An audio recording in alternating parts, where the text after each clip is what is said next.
이런 일들을 하면서 뭔가 난감하고 어려웠던 일들도 굉장히 많았을 것 같거든요. 어떤 게 있었을지 궁금합니다.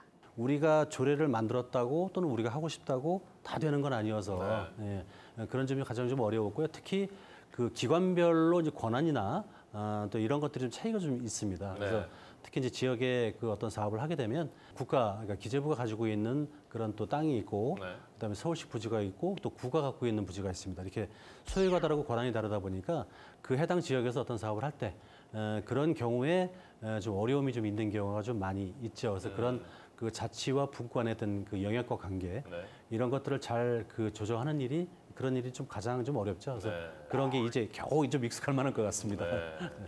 저도 우리 임 의원님 말씀에 이제 충분히 공감하면서요. 좀 더 저는 이제 그 어려웠던 게 이제 서울시 교육청이 이제 중앙정부의 방침에 따라서 이 공립 유치원을 이제 큰 규모로 제가 제 지역구에 이제 만드는 이제 그 사업을 진행하게 되었어요.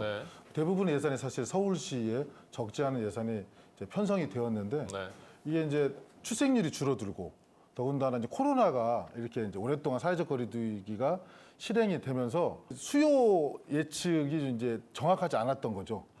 그런데 그래서 기존에 있던 민간 어린이집이나 다른 가정 어린이집 같은 경우도 등원하는 아이들이 줄어서 운영이 어려웠는데 그 주변에 큰 규모의 이 공립 유치원이 만들어지다 보니까 이 보육 활동에 있어서 많은 어려움들이 이제 발생됐죠.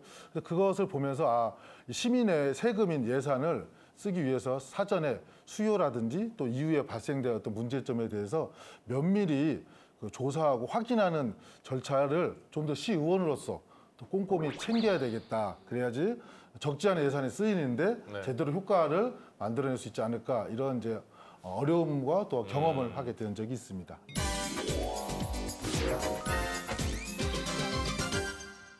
자, 뭐 고충이 있으면 또 뭐 즐겁고 뿌듯한 일도 뭐 있으셨겠죠.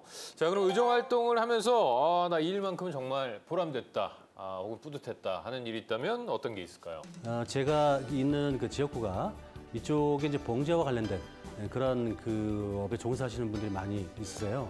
대개 이제 그 업체 규모가 좀 작고 그리고 그 숫자가 굉장히 많습니다. 이제 그런데 그 필요한 좀 공유 장비가 좀 고가의 장비들이 좀 많이 있거든요. 그런 것들을 갖추지 못하니까 아무래도 좀 영세하게 또 업무가 좀 진행되고 그런 경향이 많이 있는데 그런 것들을 그 좀 해소를 좀 했으면 해서 서울 창신동에 쿠션 스마트 센터라고 그 스마트 솔루션 앵커라고도 하는데 그것을 하나 좀 만들었어요. 그래서 그 봉제 관련 그 업을 하시는 분들이 또 그런 장비를 또 같이 쓸 수 있게 돼서 너무 좀 좋아하시더라고요. 그래서 그것 때문에 제가 가장 그 고맙다는 얘기 좀 많이 듣고 있습니다. 그래서 그 점이 가장 좀 뿌듯하네요.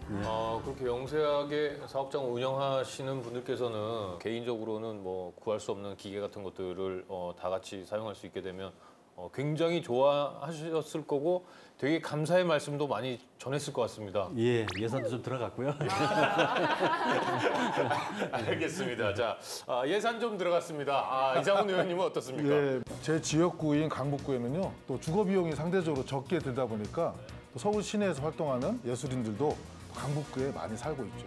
반면에 활동할 수 있는 어떤 전시 공간이나 또는 공연 공간이 매우 부족해요. 그래서 지역의 예술가들하고 생활 예술 활동에 참여하는 주민들이 여러 차례 원탁 회의를 해가지고 그런 전시장과 공연장을 좀 만들어 달라 이렇게 이제 시의원이 저에게 숙제를 주신 거죠. 그래서 제가 그 제안을 주신 그 예술가들하고 함께 서울 시내에 또 다른 또 모범적인 사례도 견학도 하고 또 전문적인 설계사들을 모시고 워크숍도 하면서 실제 그 무대를 쓰실 또 그 공간에서 행위를 하실 주인공인 예술가들과 함께 그 마을 다목적 소극장을 조성하는 일을 이제 했습니다. 그래서 내년 이제 6월이면 준공이 되는데요. 이 코로나 시대가 잘 마무리되고 극복이 되면 그 준공 기념으로 개관 기념으로 지역 주민들과 예술인들의 좋은 공연을 좀 꼭 올리고 싶은 그런 소중한 사업을 진행하고 있습니다. 알겠습니다. 앞으로 발의 계획 중인 조례는 또 어떤 게 있을지 궁금하거든요. 그 요즘 그 경제의 패턴이 좀 많이 변하고 있죠. 요즘 중앙집중적인 이제 플랫폼 그 사업들 이런 것들이 좀 많이 늘어나고 있죠. 배달도 많이 늘어나고 있고 그렇게 이제 IT와 관련해서 계속 집중이 되고 있는데 오늘 쭉 그 행정자치와 관련해서 말씀드렸던 것처럼 사실은 이제 마을, 그러니까 동, 지역 이게 굉장히 중요한데 그러면 이 지역과 관련해서 이 변화하는 시대에 어떤 일을 좀 더 하는 게 좋을까? 네. 뭐 이런 데 대해서 좀 관심을 좀 많이 갖고 있고요. 특히 그 중에서도 그 마을 경제와 관련된 그런 것들 좀 많이 하고 있는데요.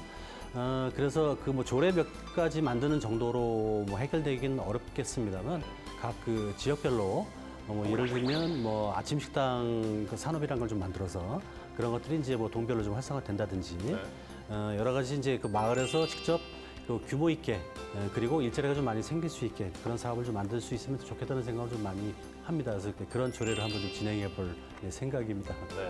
그 요즘 가장 중요한 또 이슈 중에 하나가 탄소 중립이라고 하는 문제인데요. 국회에서 올해 상반기에 그 2050 탄소 중립과 녹색 성장에 관한 기본 법률을 만들었습니다. 네. 이것이 만들어졌기 때문에 관련돼서 이 서울시도 이 탄소 중립 또는 그린 뉴딜과 관련된 조례를 만들어야 되는데요.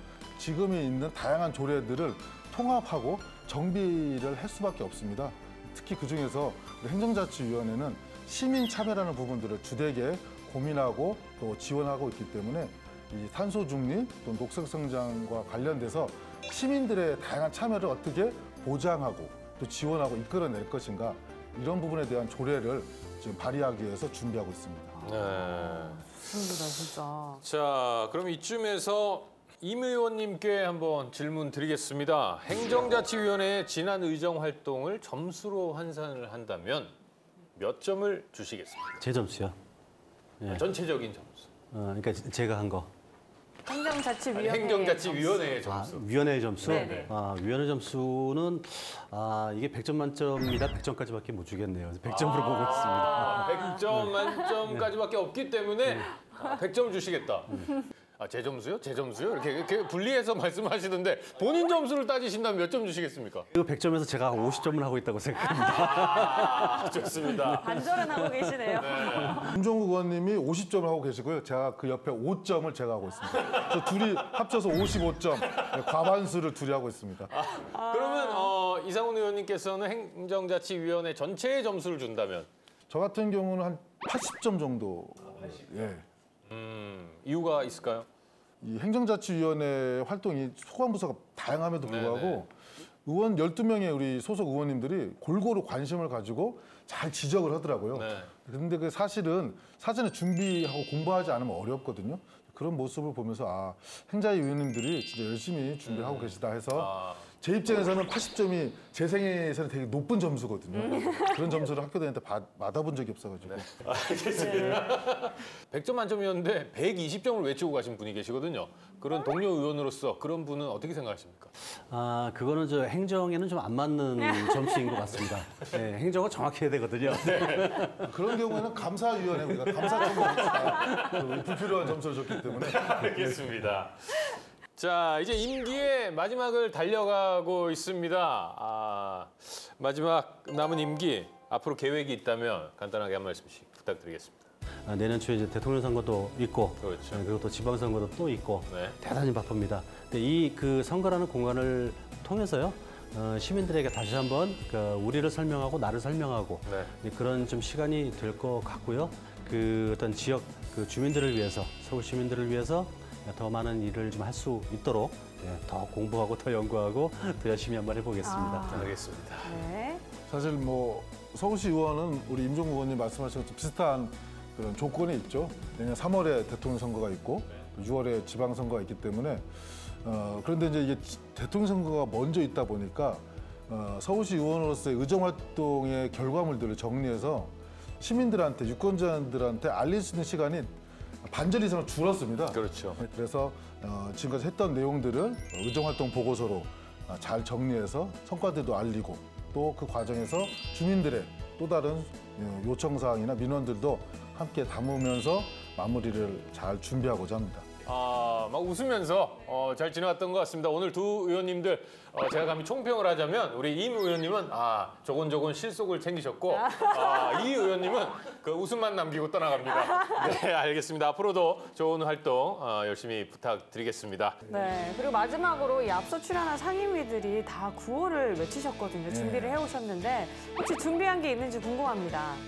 행정자치위원회는 서울 시민의 행자다. 행복한 자치! 네.